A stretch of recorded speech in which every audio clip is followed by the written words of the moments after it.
Good morning from Kingfisher, Oklahoma. Today we're going to look at 6 things from Genesis 12 and 13. First of all, this includes spoilers, so heads up. The nation of Israel is going to come from Abram. And God gives the law, and Jesus comes from Abram's line. So when it says that the whole earth will be blessed through Abram's line, this is what it's talking about. 2 major blessings, the law and Jesus himself. Number 2, action is required of Abram. He moves on faith. And just a reminder, often in our faith, it requires some sort of action. Faith without works is dead, is what James says. And it doesn't mean that you can earn your salvation, but that you are required to put your faith into action.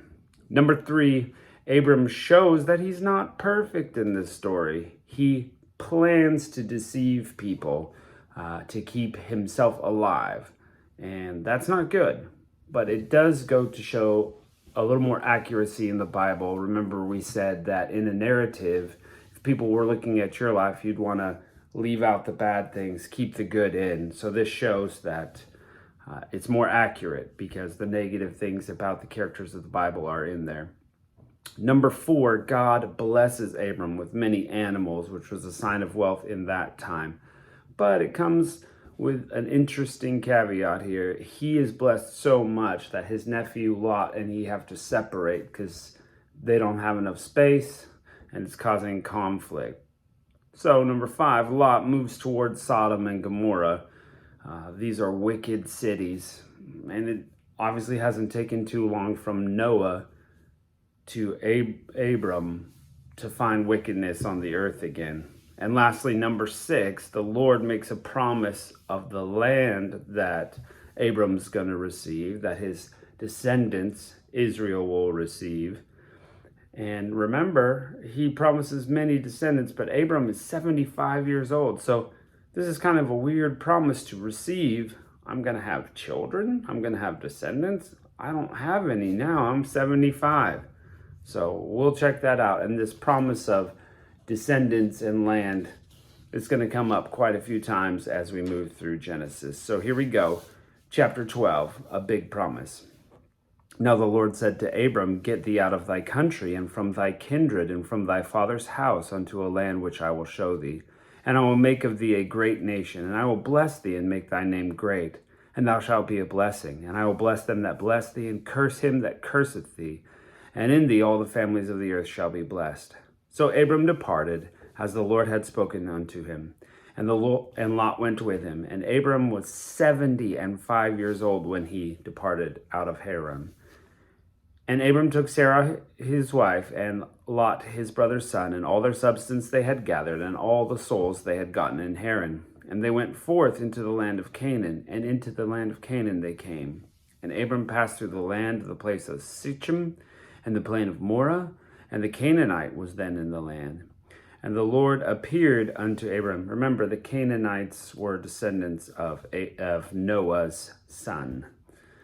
And the Lord appeared unto Abram and said, "Unto thy seed I will give this land." And there he builded an altar unto the Lord, who appeared unto him. And he removed from thence unto a mountain on the east of Bethel, and pitched his tent, having Bethel on the west, and Hai on the east.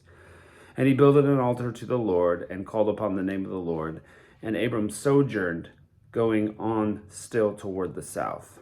And there was a famine in the land, and Abram went down to Egypt to sojourn there, for the famine was grievous in the land. And it came to pass, when he was near unto Egypt, that he said unto Sarai his wife, "Behold, now I know thou art fair woman to look upon."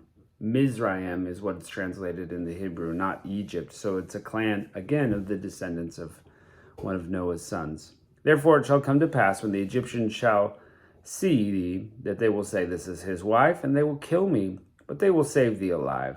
Say, I pray, that thou art my sister, and it will be well for me for thy sake, and thy soul shall live because of thee."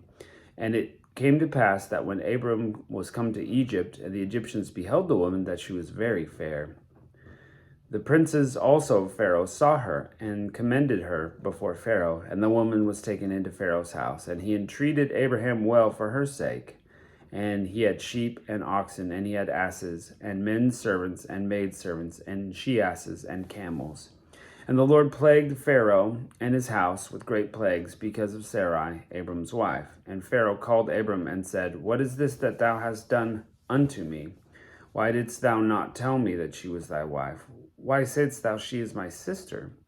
So I might have taken her unto my wife. Now therefore, behold thy wife, take her, go thy way.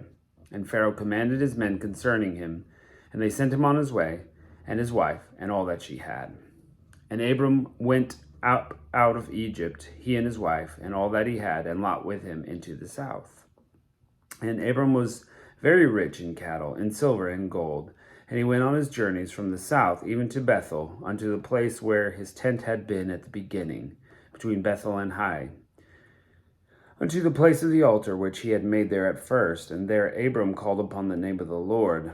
And Lot also, which went with Abram, had flocks and herds and tents. And the land was not able to bear them, that they might dwell together, for their substance was great, so they could not dwell together. And there was strife between the herdsmen of Abram's cattle and the herdsmen of Lot's cattle. And the Canaanite and the Perizzite dwelt in the land also. And Abram said unto Lot, Let there be no strife, I pray thee, between me and thee, and between my herdmen and thy herdmen, for we are brethren. Is not the whole land before thee? Separate thyself, I pray thee, from me. If thou wilt take the left hand, I will go to the right, or if thou depart to the right hand, I will then go to the left. And Lot lifted up his eyes and beheld all the plain of Jordan, and it was well watered everywhere, before the Lord destroyed Sodom and Gomorrah, even as the garden of the Lord, like the land of Egypt, as thou comest unto Zoar. Then Lot chose him all the plain of Jordan, and Lot journeyed east, and they separated themselves one from the other. Abram dwelt in the land of Canaan, and Lot in the cities of the plain, and pitched his tent toward Sodom. But the men of Sodom were wicked and sinners before the Lord exceedingly. And the Lord said unto Abram, after Lot was separated from him, Lift up now thy eyes, and look from the place where thou art, northward and southward and eastward and westward, for all the land which thou seest, to thee will I give it, and to thy seed forever. And I will make thy seed as dust of the earth, so that if a man can number the dust of the earth, then shall thy seed also be numbered. Arise, walk through the land in the length of it and the breadth of it, and I will give it to thee. Then Abram removed his tent and came unto the plain of Mamre, which is in Hebron, and built an altar there to the Lord. So we see the future that's coming for Israel, but we'll see the story. We'll catch you next time.